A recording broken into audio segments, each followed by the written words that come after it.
What's up, everybody? Hope you like that smooth jazz in there. All right, so I realized this after doing all of this preparation that this should have just been a live stream, so you guys could just chat questions to me. So, welcome to the Zoom and welcome to my TED Talk. And the only reason this is a TED Talk for, I guess, for legal reasons is because my name is Ted. Am I coming through okay? Are we all good? Do I sound okay? All right. I had to futz around with the presentation a bit, so everything works out. Hi everyone. Welcome to Wednesday at 11:30 a.m. So most of you guys are probably either students or working from home, and I didn't silence my cell phone, and it goes off at like my iPad and my computer all at the same time. Excuse me. Okay. All right. Well, let's get started. So if you don't know, and hopefully you do know, the reason why we're actually doing this is because I have a whole bunch of work in the Moravian Hub. I know there are a few people who are not from Moravian on this. So if you want to go see the work, it is open. You just have to go find a parking place. It's at North Campus of Moravian College.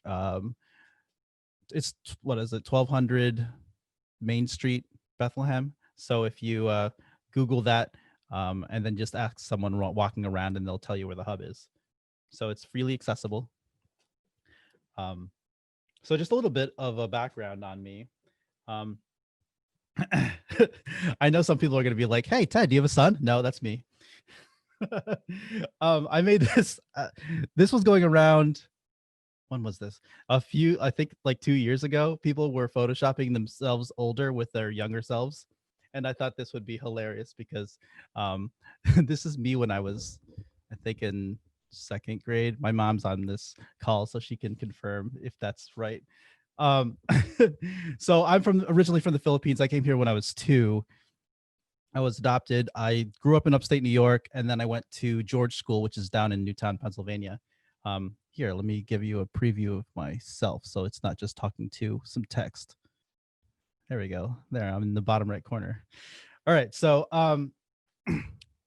after George School, that was high school, I went to Moravian College. So a lot of you know me from Moravian College, and you know me as the adjunct of interactive design.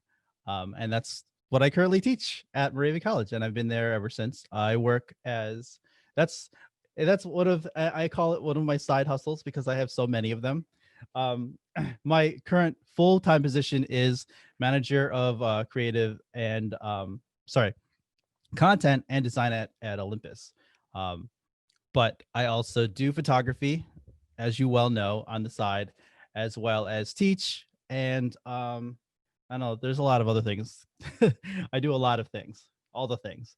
Um, so that's the quick about me. If you guys have any questions, I have a Q&A session at the end of this, and also for those who want to stay on, I'm going to do a quick demo of compositing because I know there's a lot of questions about what I'm doing and how I do it, and some people actually follow the videos that I put out of like the 2 to 3 minute quick compositing recaps. But if you have questions and you want to just do it live, feel free to stay on the call after that. All right, so hey Ted. Yo. Ted, your screen isn't shared right now. Do you know that? Is my what's it called? My presentation up though? We can see it, but it's sort of not taking over our screens. It's just your sort of talk box. Okay. Huh. I don't know if I can. If you pin his little small box, it will be big and then you can see it. Oh, sure. Yeah, exactly. But just it's not shared like full screen, just so Ted knows. Oh, okay. Yeah. I'd have to output that to another video thing. And I have a few different scenes that I have to play with. But maybe I can just screen share my presentation. Hold on. Since that is one of the sides here. How's that? Full screen now. Thanks, Ted. All right. Okay. Now I'm not actually sure where my controls are. Okay, cool. Alrighty, so photography philosophy. um, I I've been developing this over for a while, and it's really hard to just kind of nail it down. Um, when I first started, and I wasn't a photographer when I was in college. I graduated with a graphic design degree. Originally, when I went to Moravian, I actually started as a computer science major and a jazz trumpet performance minor. um, but I came out with a design major, and photography was kind of I took like digital photography my junior and senior year, but it wasn't really a focus. And then I started to work at Olympus. And for those of you who don't know what Olympus is well, it's partly medical and partly scientific, but the group that I was most associated with was the camera group. So they make cameras. And the best thing about it was that I could actually borrow the cameras. And I said, you know what, maybe I really should get into photography. And so I started working at Olympus in 2010. And that's when I kind of picked up my first camera, not my first camera, but I actually had a camera that I used a lot, and it developed over the years. And now, 10 years later, I'm doing a lot of things. Um, a lot of people get caught up in trying to copy other people's style, and especially with Instagram right now. It's so hard to just kind of figure out where you are, where you fit in, because everybody has so many cool things going on, and you're always comparing yourself to everybody else. And social media really kind of hurts this because it's so hard to like find your niche. But I really am a huge proponent of developing your own style. This is, if you've seen my photographs, I just love like my blacks and my darks and my shadows are almost blue. My greens are like super vivid. So if you've seen something of mine, you'll find that it looks a little different than your kind of run of the mill stuff. Um, and on top of that, don't get caught up with everything, and just try to let and this is super cliche, try to let your creative process flow.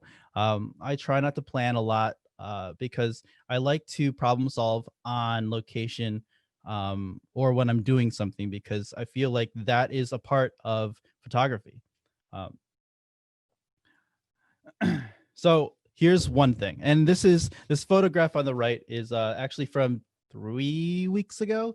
I was involved in a Halloween themed shoot um, up in East Stroudsburg. There's a really really cool place that you guys can just go, and it's free for everyone to just walk on in. It's like an abandoned, it's some kind of factory. We couldn't figure out what it was, but it's a really cool place. There's tons of graffiti everywhere, and I really had no idea what I was getting myself into.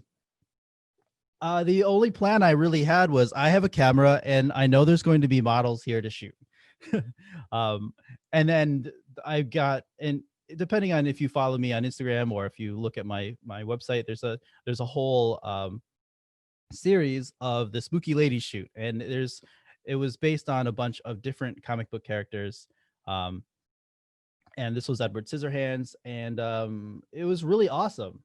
So much of the problem solving there was, what am I actually trying to get, and who am I working with, and how's the lighting in here?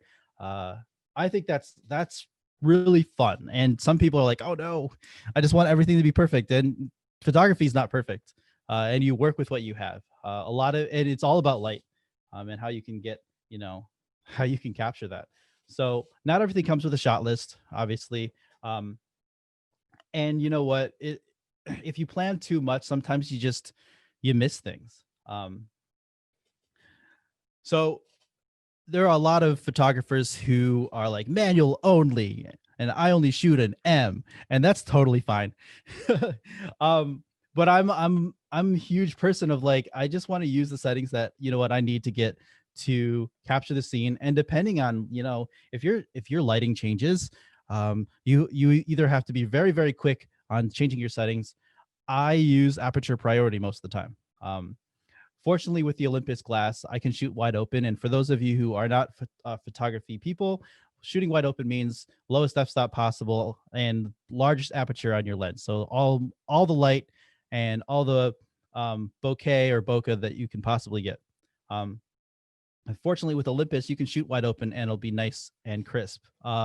With other full frames, you'll have to dial it back a little bit because sometimes you'll miss that that crisp, and you know, things can be a little soft. So don't get caught up in your settings. You know what? You're there to capture the moment, and sometimes you'll miss the moment if you're looking down at your camera. And don't be the groundhogs where you're just like looking at your camera, taking a photo, looking at your camera. You know, just take the photo, keep going, and if you take it, this is digital photography. You'll have like huge amounts of space on your camera. Just keep shooting, and then you'll get something. Um,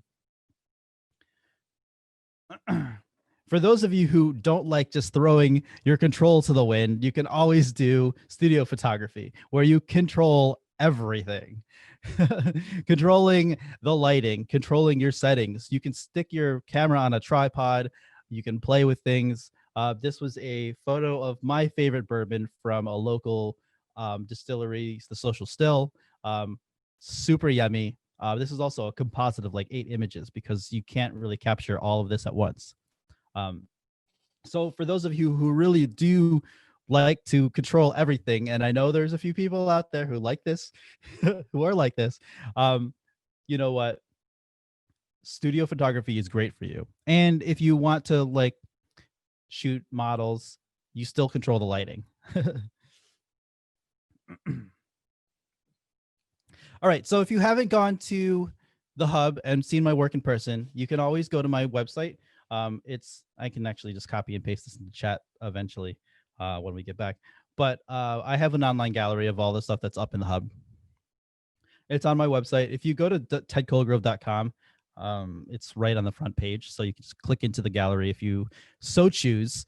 I'm gonna go quickly through this because most of the time I kind of want to dedicate a lot of this to Q&A.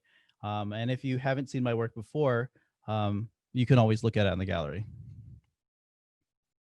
All right. I guess my first breakout point was in 2013. This left image was on top of the ArtsQuest building. And if you notice, this is old now because the Hoover Mason trestle is now built there.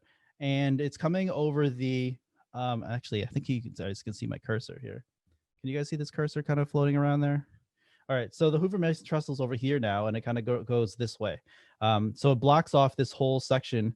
So 2013, it wasn't there, and I kind of like the clean look of this.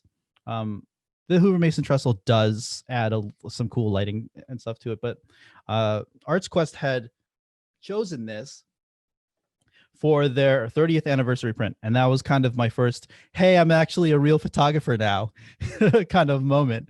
You know, I love photographing fireworks, and to the point where my wife is like, can we just kind of be in the moment for a little bit? And I'm like, yeah, but I have this like little clicker here that I'm just going to keep clicking at every single like firework display that we go to. I always have a tripod, I always have my camera, and I always have my little clicker. So the bottom right is 4th of July 2019, I believe. We were up South Mountain. There's a little graveyard. I know, kind of creepy, but it's actually a pretty cool place if you go there, and it's not very crowded. So if you don't like crowds and you don't want to be down by steel stacks in Bethlehem, there's a graveyard on South Mountain that you can go to. You just you just have to be inside of a graveyard the whole time. If that's your thing, cool. If that's not, I mean, bring the mosquito lotion. There's a lot of bugs. Top right actually is handheld, which is weird because I just said that I bring my tripod everywhere. This is Disney, and this is handheld with the 7 to 14 millimeter lens. And for you full frame people, that's just times that by 2. So what's that? 14 to 28. The best thing about Olympus, and I know this is sounding like, hey, this is a sales pitch. We have a pretty good image stabilization inside of our camera. So this is handheld at 1 second. And I was very fortunate enough to get all the colors that was being pushed up. And if you didn't know, the new Disney castle display, they have this crazy light show that they project all the show onto the castle. So that's not actually what the castle looks like most of the time. That's projected. It's absolutely stunning if you've ever been there. Um, and if you haven't been there in like the last like 5 years, I guess it changed totally. So definitely go see the show if you can. I know COVID is a thing, but I hear it's actually really fun now because there's no one there. um, for those of you who know me, know that I love food. I love food. Um, this is probably one of my favorite restaurants, and they actually hired me to do their menu. So this is Pat's Pizza and Bistro over on Broad Street. Um, go there. The right side photograph is their Parmesan truffle fries to die for. Just go there and eat them and be happy. The top left is chips, and the bottom left is I believe some kind of pasta. I don't remember, but it looks good. The best thing about food photography is you get to eat the food too, and you get paid too if you're hired. But I mean, I love eating and I love photography, and this is the best of both worlds. um, I just keep saying this, but if you know me, I'm into music. I used to be in a band at Moravian, for those of you who knew me back then, which is weird to me, for me, because it's so long ago. But I still want to be involved in music, even though I don't play every day. I still have a electric guitar and a guitar behind me. But I want to bring my photography to that community too. Fortunately, through Arts Quest, I'm a volunteer photographer for Music Fest, and I get to go to these awesome shows just to photograph. And oddly enough, it's only for like 3 minutes or the first song of the set. And for those of you guys into band photography, you'll know that you get kicked out at the first song. So the first song is just like straight bursts on everything.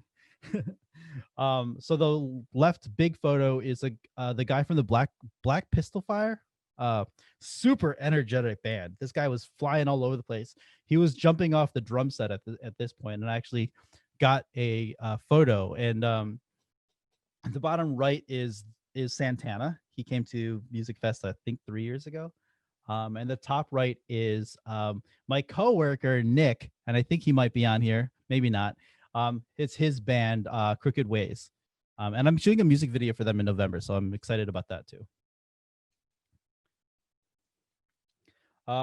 I don't get out much, but when I do, I always have my camera. I was very excited that I got the Neowise Comet, and I know my family members are on here, and they got to see it too, and it was really exciting when we were up in Rhode Island. This was actually right out. This tree is in my yard, so this is right up back. And I actually couldn't see it, and I couldn't find it. I use some people know that I'm into night vision, and I couldn't find it until I put my night vision on. I'm like, oh, there it is. So that really, really helped me try to focus on in the comet. And I was really, really proud of this photo. Top left is Lehigh Gap. One of my friends, Matt, decided, hey, let's go wake up at 3 a.m. and climb up to the top of the summit to get the sunrise. I was like, yeah, sure, okay. So that was a very long trip, and but the photo came out great. The bottom left is actually, I finally got a bucket list photo. This is the Milky Way, and this is from upstate New York. And the biggest problem that I found shooting around the valley is light pollution. So upstate New York on Seneca Lake, I could actually get this photo without all of the light pollution that you find here. So if you're looking for a good place, I hear Hickory Run State Park, which is only about an hour and a half northwest of us. That's a good place to go, and hopefully I'm going to get out there with the Lehigh Valley Photography Group. So going to the other side of photography, I love studio photography. These are just a quick sample of things. You can see there's more on the wall at Moravian. These are some shoes, and a lot of people are like, oh man, these are floating. How did you put those in there? I'm like, well, literally I took probably 75 photos of me throwing these up into my lights and just clicking my shutter button. So this and maybe like 3 other photos were actually in in the frame where I wanted them to be and in focus. A lot of it is, trial and error. And this was me throwing my shoes, and I was like marking them up. So I was like, man, I actually had my dog bed underneath them, so they would fall into a nice like puffy pillow. But that's just how it goes when you're trying to do something different. You just test it out, see where it goes, see what you need to adjust. Top right is a helmet that I use. Um, a lot of people wonder how I do my floating images for these kind of things, and I just have this on a base, and I just Photoshop the base out. Um, Bottom right, it was for a campaign that we were doing for Olympus, uh, showing that we could connect the Ninja to our cameras. So I just did this in studio, um, and actually that was a pretty fun project. Um, Another aspect of my photography is I'm a LARPer.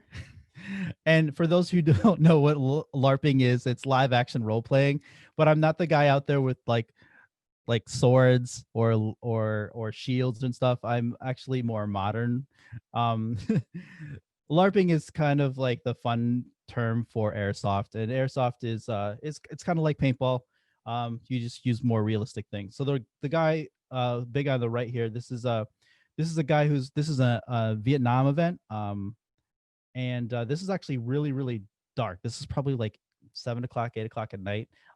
So fortunately, everything that was taken during this part of the event, I put a little bit of grain on, and the grain from the higher ISO actually kind of helped.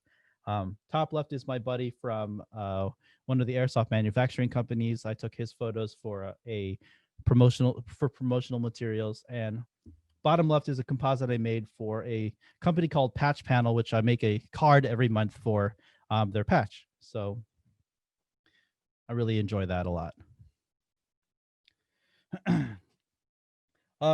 This was a really fun project, and I'm not sure if Ryan or Matt are on this call. But I'm an admin of the Lehigh Valley Photography Group, and this was one of our big projects in 2019. And what we did was we went to Valley Youth House, and we got 4 kids who were interested in getting their photo taken, and then I did the compositing.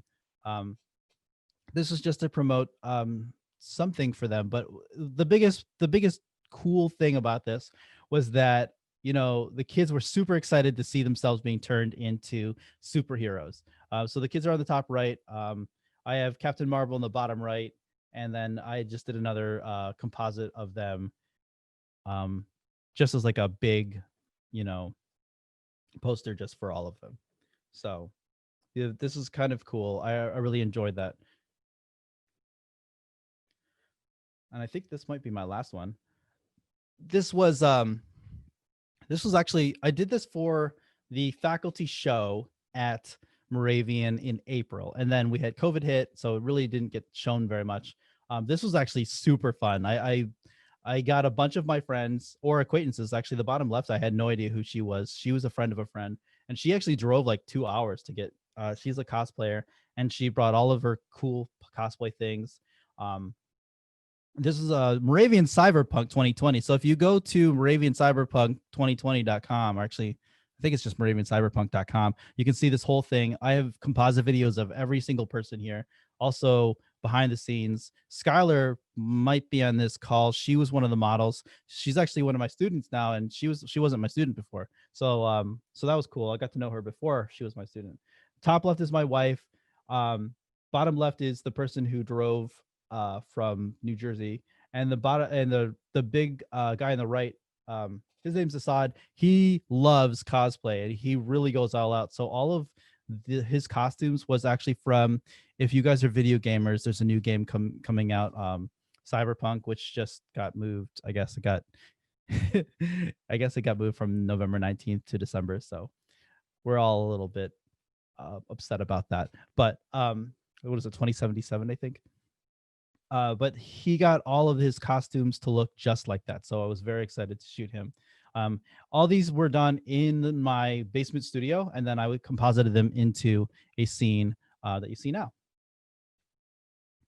And I believe I have a video to show. And let's see if I can, let me stop sharing this.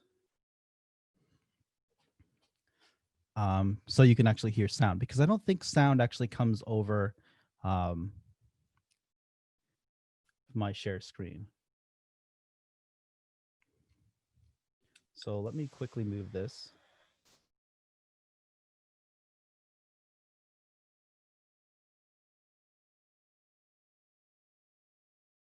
Actually, I'll just talk through it.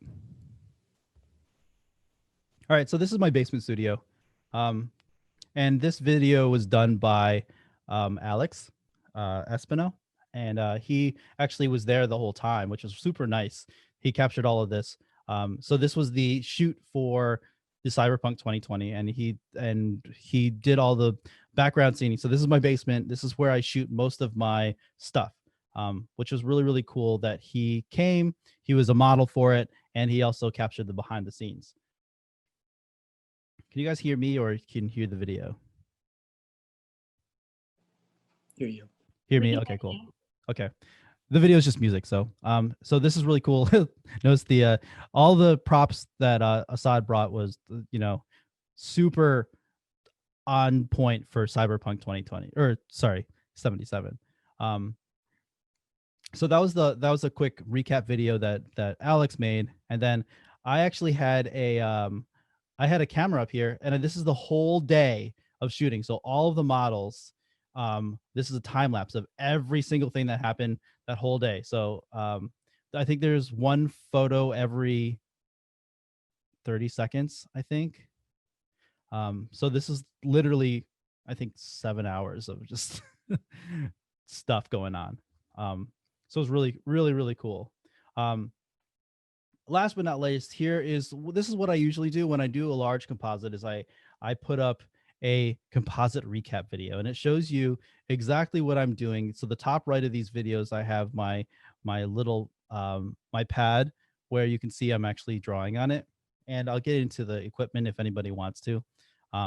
It's not a Wacom, it's a Huion, but it works absolutely wonderfully.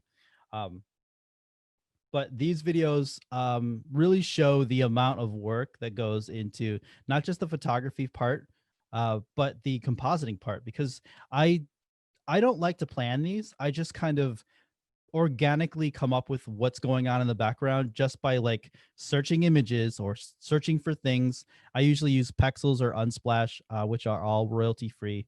Worst comes to worst, I'll use like Shutterstock if I need to pay for something and I really, really want it.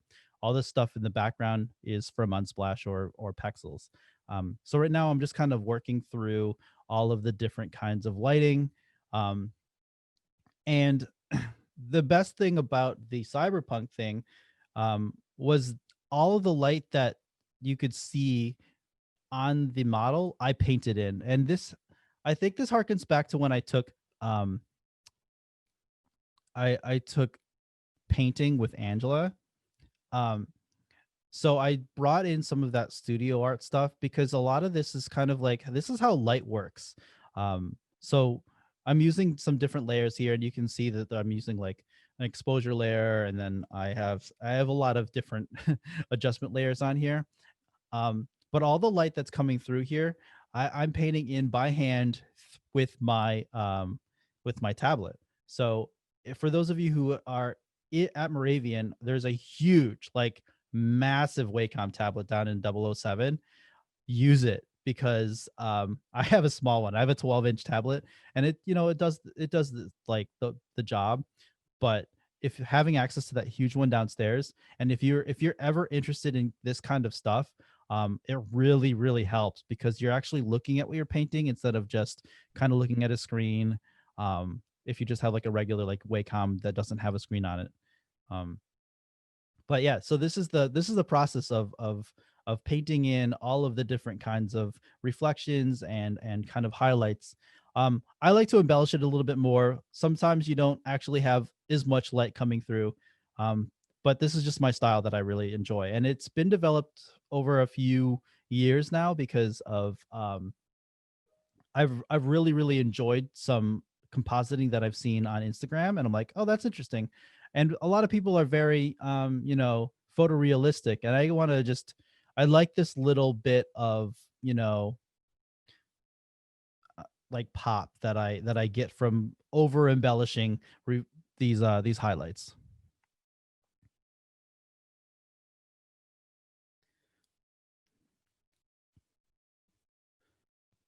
So I'm going to open it up to questions while this keeps playing.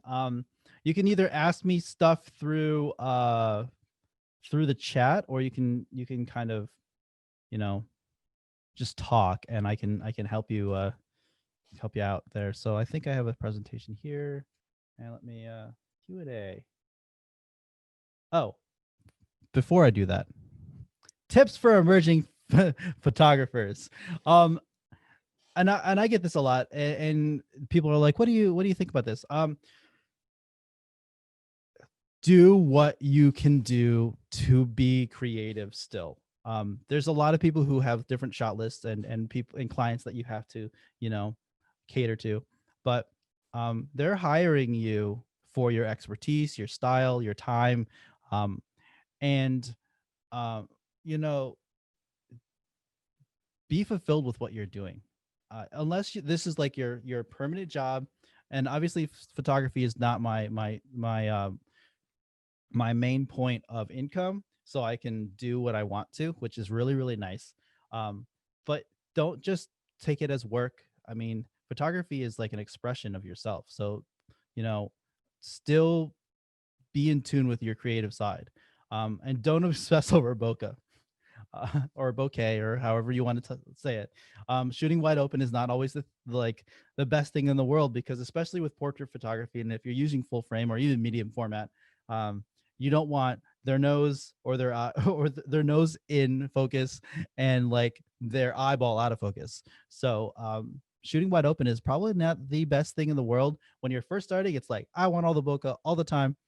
But when you get to actually doing more with your photography, you know, bring that f-stop down to 2.8 or something or more, because sometimes it's just not needed. I think now is the Q&A. There we go.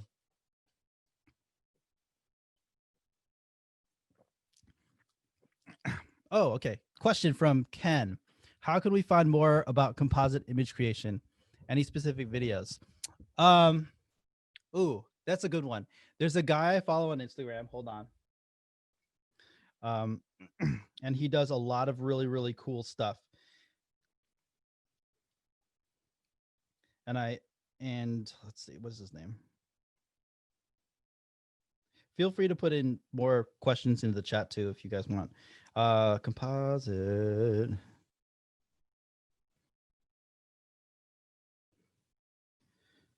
There's a bunch of YouTube videos online that I used to like do, but then I kind of figured it out, and then man, what is this guy's name?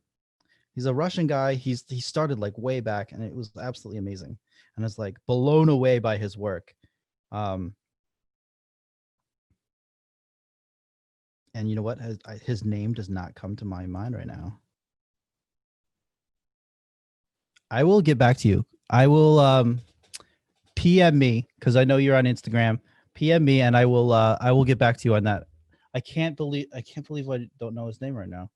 There's a guy named underscore CALOPE. He's a huge composite photographer from California, and he's awesome. And he does videos online of what he's doing and how he makes everything glow, and taking things out, matching colors to the background. If you guys want to stay on after we're done here, I will do a little bit of a live composite. For those of you Olympus people, that's kind of funny.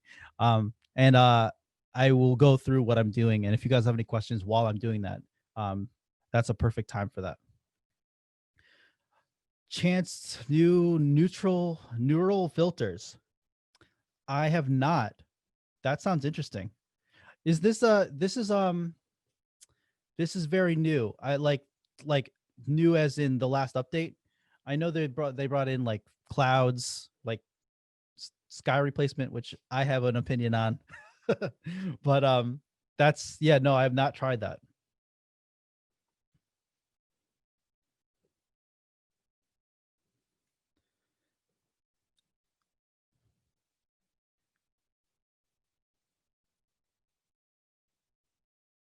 How do I work into being paid for photography? Oh, so actually, that's a funny story. And I'm guessing this is Kevin or maybe Gail or both of you. I was eating at Pat's, and as everyone knows, and even in my bio in the hub, I, there's 100% chance that you'll see me out on the street with a camera, and I brought my camera as usual to my anniversary dinner at Pat's. And I was taking food photos, and I was like, and the owner came over, and I said, hey, I'm taking all these photos, and I gave him my card, and I said, if you want these photos for your website or your social whatever, feel free. And then we got talking, and that developed into a job, which was really really cool. So for you photographers, the best thing to do is keep shooting, bring your camera everywhere. Like, I bring my camera everywhere, and if people are wondering what I shoot with, um this is my main camera that I shoot with. So, and maybe I can zoom in. You'll notice that none of the none of the grips exist anymore. I've used it so much that all of the leather has fallen off. It's banged up. um it's still waterproof though, so that's cool. I enjoy that. um but yeah, it's really, it just keep shooting. And if you're not, if you don't feel you're good, if you, my students know that there's a really really awesome video that I show at the first part of the year about trying to get to the bar of being good. And the more and more you work for it, the closer to that bar you get, you know. And with photography, it's all about keep going, keep shooting. You'll learn more. You'll find out what not to do. You'll find out what to do. So that's just, I mean, Olympus cameras are small, so you can like put them in a bag, but just keep a camera on you, even if it's like a small like point and shoot or something. At least you can work on your composing of shots. So yeah, that was a long answer to Lynch's question. Amanda says, what would you try next? Oh, style next. So I tried that like boudoir Halloween shoot. So that was cool. That was completely out of my comfort zone. I was like, I don't know what I'm doing here. I was with other photographers who were very super helpful, super nice, but they were used to this kind of shoot. And I was like, and if you guys do go and check out that spooky ladies shoot on my website, I think they came out pretty well. I really want to try more astrophotography, and that's where planning comes into play, because there's a thing called photo pills on your iPhone that tells you like when a good clarity in the sky is and where things are. So there's a lot of planning that goes into, and I know we're kind of coming out of the whole shooting the Milky Way time, so maybe next year. But I really want to get into astro. Equipment specs. This is my EM1 Mark II. This is the old camera that I've had since 2015, I believe. And I usually shoot with a 25 millimeter, which in full frame that's 50. So nifty 50. That's what I usually shoot with. Most of my food photos are either 25 or 12. And I shoot aperture priority with the lowest ISO possible. That still gets my still gets my photo. And when I'm in the studio, always manual because I have that control, but when I'm outside of there, it's always aperture. How long have I done composites for? Ooh, I started compositing back in 2015, and I didn't know what I was doing. The biggest problem that I faced, and I actually had to look for a bunch of YouTube videos, was color matching. So taking whatever you shot in your studio or whatever model you find on like a stock website and color matching them to your background was the hardest thing for me to figure out. And now it's like so easy. And for those of you who want to stay on the call after this, I can quickly go through how quickly that is. It's so awesome. And it's just using your different adjustment layers to bring that color so that your blacks are the same blacks as your background, and your mids, and then your highlights.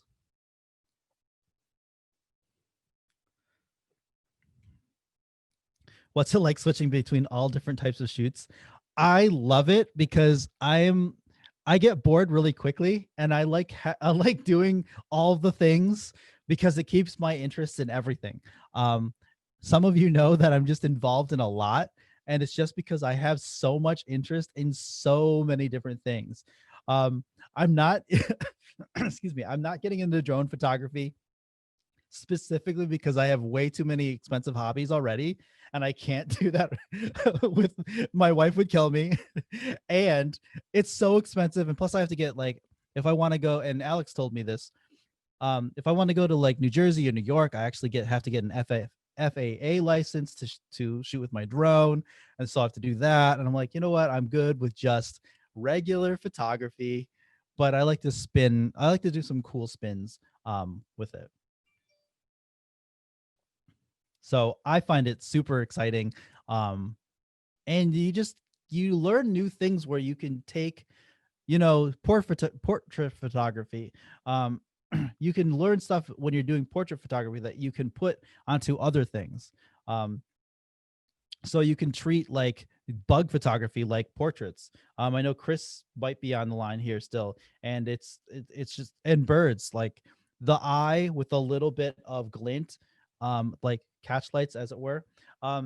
That's a thing in portrait photography, also in bug photography, and also in bird photography. So there's a lot of cross pollination. Get it? With different genres of photography.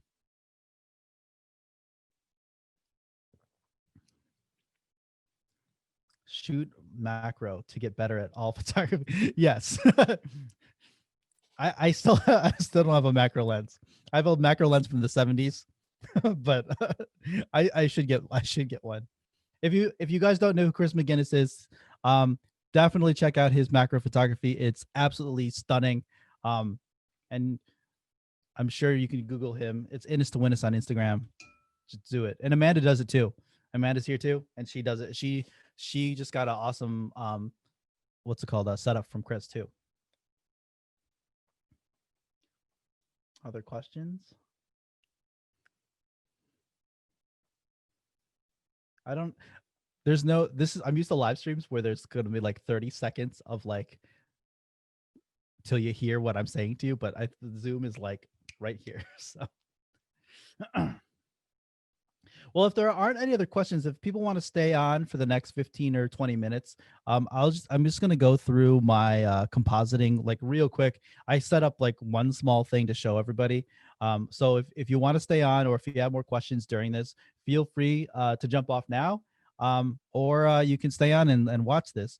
Compositing, I'm going to keep going here. This is a composite that I did recently from one of the photos I took at this Spooky Ladies Halloween themed photo shoot. And I was like, you know what, I'm gonna do a photo or a composite, because I remember there's like I thought this photo was awesome beforehand, and I was like, I need to do something with this. So this is the composite that I did. So what I'm gonna do is I'm gonna switch over to my composite view, which is, hold on. And feel free to pipe in. I'm going to try to put my Zoom over to the left side of my screen so I can kind of read the comments. If I don't get to your comment, just kind of yell at me. Whoa, that's crazy.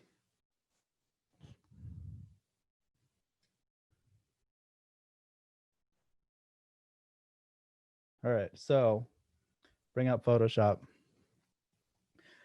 So hopefully you guys can see my Photoshop. I'm going to plug in my screen now.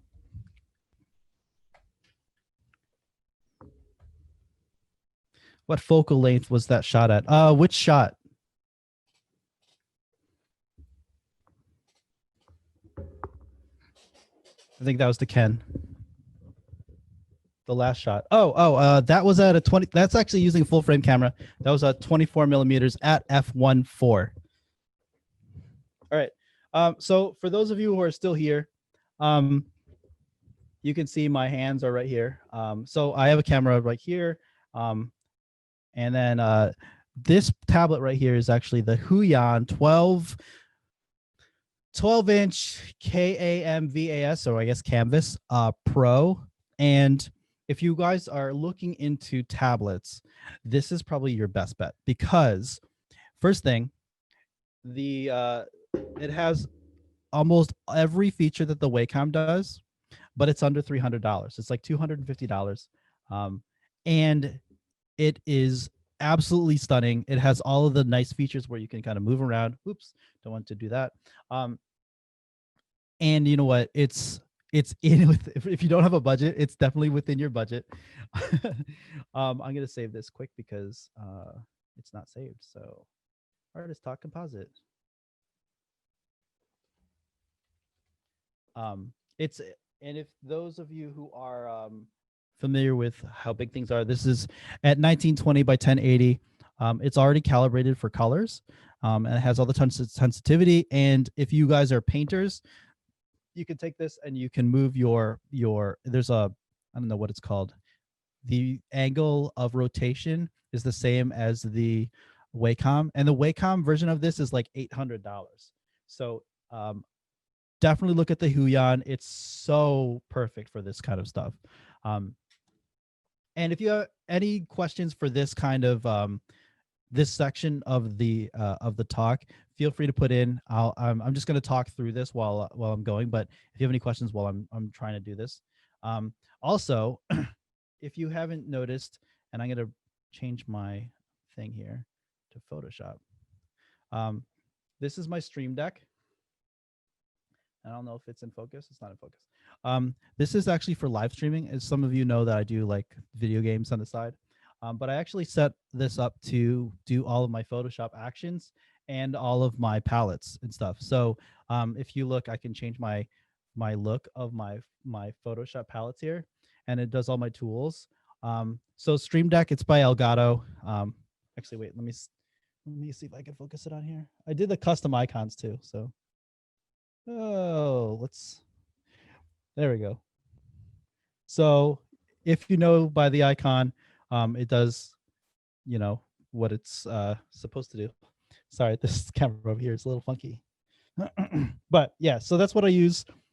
You can use your keyboard, but I prefer to use this little Stream Deck just because it's easier for me to switch over from them for different things. I love it. It also helps out for these kind of live streams where you're switching between scenes on OBS. All right, so I've kind of pre-built this, and usually what I don't usually do this, but I just kind of already pre-selected two things that I'm gonna to work with. Usually I just kind of like, I have this model or I have this thing that I want to show, and then I go Googling, or I go through Pexels or Unsplash. So I have this really cool background here. I'm just gonna place it on here, and I'm just gonna kind of sit it in here. This is, I don't know, somewhere in Japan. I think it's Japanese. Who knows? So I have this background here, and then I have this model that I found. So this is the model here. The biggest thing that I have to do first is to see if this model can actually, you know, fit into my scene. So I kind of just go through and I cut her out real quick. Let me move my thing over here. All right. So I cut her out real quick, just like super quickly. And I had already done this so that I was prepared for this presentation. I cut her out real quick and I place her in the scene, and I just want to see if she works. And obviously I already did this before, but so I know that, you know what, her feet kind of sit on here correctly. So I know that she'll work here. So what I'm going to do is I'm going to go back over here, and this is my first thing. And I use this, other people don't. And some people use, like, what's this tool? I don't actually know the tool names in here. What is this called? The pen tool. I don't use the pen tool when I'm doing masks. And the reason why is I like my masks to be a little bit more organic.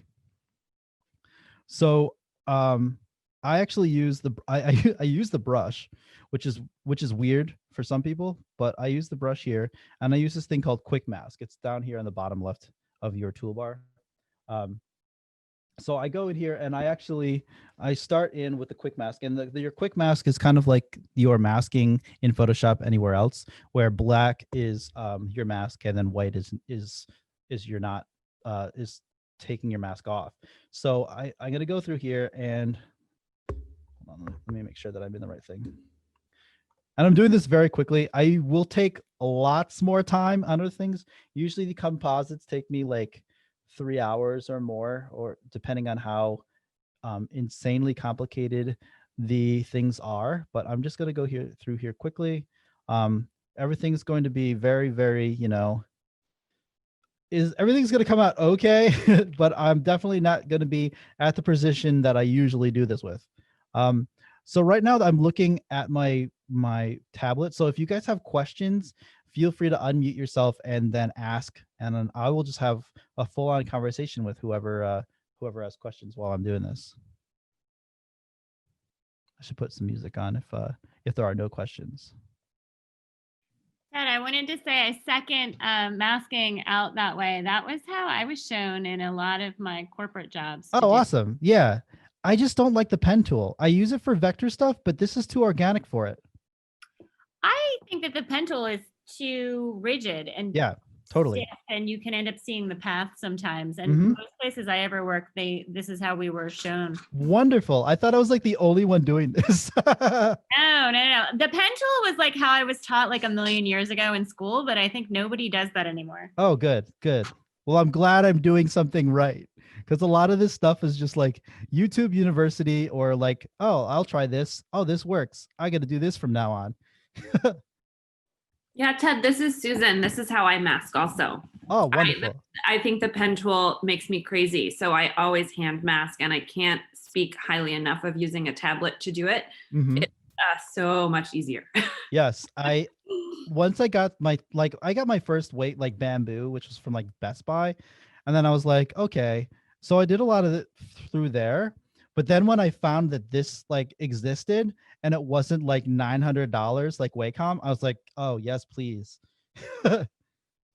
Yes, some of my students are right now learning that the trackpad is not the masking solution. So I can't imagine. Mouse is like better and an upgrade. So. I can't imagine doing this on a trackpad. I remember back in the day, we used to have those stupid rollerball mouses. Not the rollerball mouses, like the literal ball that you move around stuff with. And I'm like, how could anyone do anything with this? So this is a huge step in kind of like interface. I'm going so quickly, so I bet people are like, Ted, you're missing places. But I wanted to get this done so people can like get what's going on here. Maybe I should have just masked this out beforehand, but I kind of wanted to bring you guys through this process a little bit, just because it is involved sometimes. And depending on what camera you're using, sometimes you have more megapixels or less megapixels to work with. The stuff online, at least in Unsplash or Pexels, usually you're working with mostly probably at least 25 megapixels or more.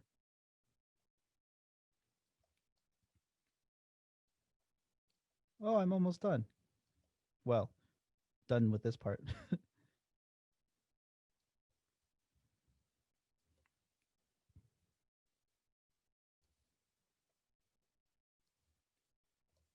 I'm using the rotator tool a lot, and you'll notice, actually, can you see? Oh yeah, you can see my little pad over here. I use it. I tend to find that rotating your document and going from left to right on it is way easier than trying to like do it up and down. So I rotate it to kind of go to my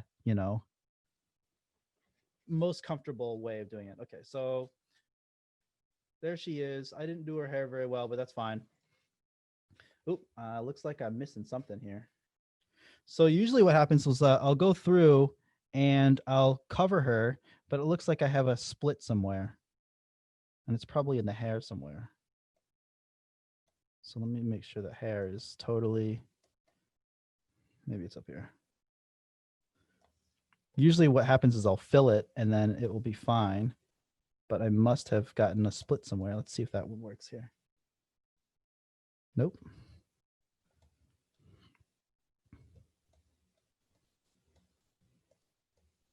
Where is the split? It could be like a small split somewhere. Oh, there it is. See? There we go. Okay. So the red is the part that I masked out. And I usually hit this with the fill tool a few times just to get it all the way through. And then I take the quick mask off, and then that's the selection. So then I mask this person out and I invert that mask to get the total person out. And then I just drag this person in here. The biggest thing, and my students know this, turn it into a smart object. Never be destructive with your photoshopping. We're past that point now. We have the technology not to destroy our things with raster graphics. All right, so let's just stick her on here. Let's see where she fits. I'm just gonna kind of, you know what? I might have to move my background down a little bit. The hardest thing about this is trying to get your sight lines to work. And you could, if you wanted to, you could take this and kind of paste it in here. Oop. And see where your horizon lines go. And this is like Studio Art 101. Where do my horizons meet? And then you can kind of sit here and say, you know what, these horizons are, she's like down here a little bit. So, okay. So let's get her down here. Okay. So that doesn't look too bad. Maybe her feet are actually down here. Is there any more floor that I can work with? There we go. Okay. So that looks fine. And since we're doing this pretty quickly, it's not going to be perfect. So to actually match these things, this is the coolest part, and this is what took me forever. So we're using an adjustment mask here. Or adjustment layer. And what I do here is I use the curves, and notice the curves here on my, actually, you can't see it because it's behind. Hold on, I'll just bring it out. Let's see. You can't see that either because that's not part of the, hold on. Let me take the video off here. There we go. Okay, so my curves adjustment layer here. These are my tools for that. And I'm going to delete this mask.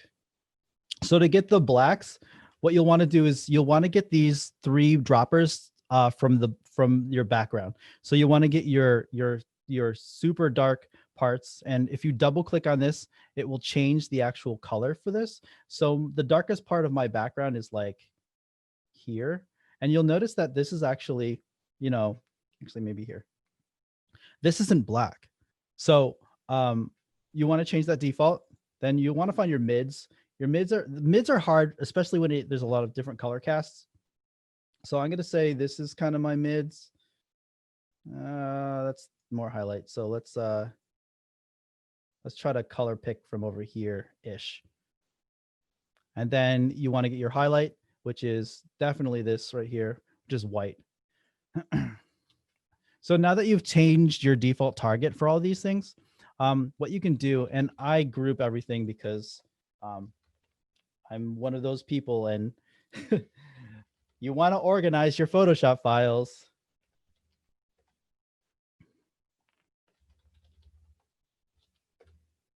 And feel free to jump in with any questions while I'm doing this. All right, so here's my curves layer. I'm going to create a clipping mask around it so it doesn't affect my background. And then I'm going to go in here. I'm going to go find the darkest part of her, which is like here. And that's going to be the darkest part of, actually, maybe it's down here. Let's try this. And then I'm going to find her mid. So mids are going to be hard for her. So let's try ish here. And then her highlights are probably be here. So then I can go back here and I can try to find her mid again. a little of this is just playing around to see what works. So now her color cast is a little bit more on par with what's going on in the background. So difference right here. You'll notice that her feet now actually blend into actually how the whole background works. So this is my color cast layer, and this is the model. All right, so last but not least, we're going to just kind of stick her in the background. A lot of this is just trial and error. The first thing I do is I try to do an adjustment layer for the exposure. So I'm going to expose her down a little bit because she's going to be dark because the light's coming from behind her. And a quick and easy way to get like kind of that backlighting look is to select the model. And if you go to filter and then, or sorry, modify for your select, you can contract your selection by like, maybe like, let's say 10 pixels. And then you can feather that selection by like 20. And then you'll see that there's like this weird kind of like odd selection here. But once you mask that out, you'll get that highlight a little bit back, but you'll notice that the front is still dark. Question from Kevin. Been wondering this for how do I sleep? I don't. All right, so let's bring some of these highlights back, and this is where let me bring that camera back here. Camera 2. Okay. This is working. Okay, cool. Now, this exposure right here, this is going to be your lighting, and you just kind of have to figure this out for yourself. And I always use this brush down here, which is the soft round pressure and opacity. And I just paint my exposure back in here, and you just have to kind of get used to this. You'll notice that there's a pretty bright light up here, so your exposure is going to be pretty high back here. So my black is going to be painting in my exposure, and my light is going to be painting out. So I will go in here and I'll just kind of like bring this back a little bit because there's going to be some light kind of highlighting her. I know in here, there's not much light coming from the left side, so I'll probably paint out this kind of stuff right here. Especially down here, there's not much light being thrown. Maybe I'll keep it here because these little pieces of her dress come out. So maybe I'll paint back in some light here. And I'm literally just doing masking on an exposure layer. So down here, there might be some light coming through the bottom of her legs. So you could paint some of that back in. Later down the line, when we bring in another layer, we can paint light in. Back here, we definitely need this dark because there's not much coming through here. So I'm just going really, really slowly, or sorry, I'm going really fast here. I definitely spend a lot more time on this if I were to really be doing this. So bringing back more here. These levels right here, because her dress comes out more than her arm, so that still would have some light thrown on it. A lot of this is just kind of like looking at photos, kind of looking at paintings too, just to see where light hits, and just getting used to like how light interacts. And there's some really cool stuff on Udemy or however you want to call that, about painting in light on objects. There's a few courses on there if you want to learn more about that, or just take a painting course, and then you'll figure out how light works in an environment. And that's where I get a lot of my inspiration for light. Obviously, I over embellish it sometimes because some of this stuff, like, you know, you wouldn't have light coming into it. So that's kind of like a quick highlight. And then what I do here is I actually go and take a another adjustment layer. And this is where it gets fun. This is where I kind of bring back in like my oversaturated look to most of my things. So my hue and saturation. This is going to be my like right highlight, I guess. And I can delete this layer mask. And let's see. I'm going to highlight her. I'm going to just kind of do it in the same way I did my cyberpunk stuff. So my hue and saturation is going to be probably pretty high here. The lightness is going to be the highlight. My highlight is going to be a little brighter. And then I'm going to mask this. So this is where the fun comes in of painting in different colors. And it really depends on what you want to do with your mask. But I love doing this stuff because this is really where I get to get creative with what I'm doing here. So I know that there's stuff on the side here that's like highlighted because there's like purples and pinks. And I just kind of outline the top here because I know there's that light is coming through here. And I've mapped the brush size to one of the buttons on here, so I can change it just by dragging it back and forth. If you hit, I think on a Mac, it's like Command and Alt or something, that you can adjust it on the fly, but I'm on a PC right now. So, so this is where I get my highlights back for the colors. And then you kind of just go through and, you can put in highlights here. I'm just going so quickly right now that I'm actually not really focused on where things are being pushed, but this is you kind of get the gist of what's going on here.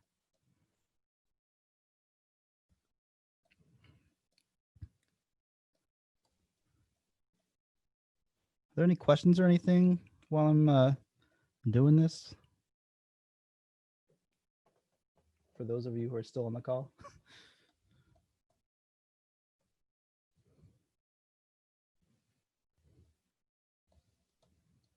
Alrighty. All right, so that's bringing back some of those highlights. I think her face needs to be adjusted a bit because it's so dark, and that's and the reason why we're doing all this non-destructively is because we can go back in and we can say, hey, there's a little bit of highlight on this face that I need back here, and then you can zoom in a little bit more and really get into the nitty-gritty of like, how does this nose interface or interact with the light. And this all comes from studio art. Like there's nothing other than just practice just to see where light hits a face. That all comes with painting.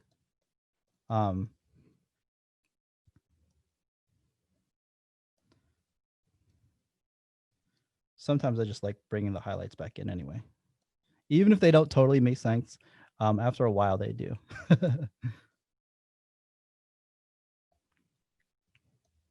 That's going to be all dark in there.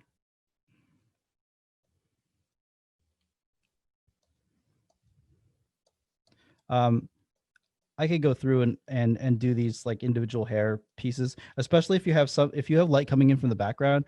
You'll actually want to go through and get more of the highlight coming in, just to like re-emphasize that there's light coming through the background of the hair, and you can really get into that like pretty quickly. But that's kind of like how I do it, and I add some like sci-fi flares and stuff onto it that I've found over the years. But it's a pretty cool process, and I enjoy it a lot because it really it stimulates my creativity, and that's where I really that's really where I get a lot of my stuff. So thanks for coming to my TED Talk. Is there any questions or anything?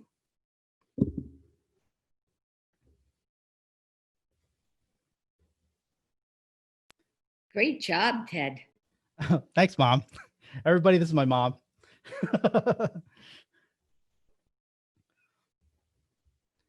Alrighty, well, thanks everyone. I hope you have a wonderful Wednesday. For those of my students who might be still here, I'll see you guys tonight. Awesome job, Ted. Thank you so much. Thanks. Is that Camille? Hi, Camille. Yeah. Thanks, Ted. This was great. Thanks, Marianne. Bye-bye. Bye, everybody. Bye-bye.